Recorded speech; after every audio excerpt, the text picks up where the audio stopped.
यावेळेसचा जनता दरबार हा श्रीगोंद्याच्या आमच्या माऊलीज निवासस्थानीवर होणार आहे आणि तो 10 ऑगस्टला सोमवारी जनता दरबार याची तारीख ठरलेली आहे.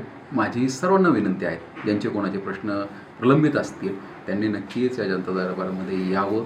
काहींना शंका असेल तर आमच्याकडे आम्ही पक्ष विचारत नाही, आम्ही कोणाला मत दिलं हे विचारत नाही.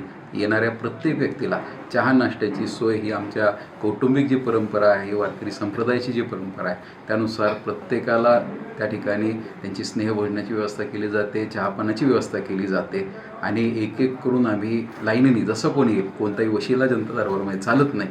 फर्स्ट कम फर्स्ट सर्व्हिस या दृष्टिकोनातनं जे येतील त्यांचे सगळ्यांचे या ठिकाणी प्रश्न ऐकून घेतले जातात. संबंधित खात्याच्या अधिकाऱ्यांना त्या सूचना दिल्या जातात, ते निर्देश दिले जातात आणि ते प्रश्न सोडवण्याच्या दृष्टिकोनातनं सकारात्मक प्रयत्न केला जातो.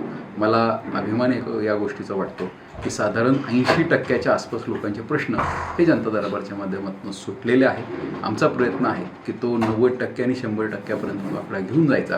कोणाच्या मनात शंका असेल तर एकदा जनता दरबारमध्ये येऊन पहा, तुम्हाला अनुभव आला की नक्कीच जनता दरबार काय असतो हा बाहेरनं चर्चा करण्यापेक्षा एकदा सहभागी होऊन त्याच्याला नक्कीच आपले प्रश्न समस्या सोडवण्याचा प्रयत्न केला.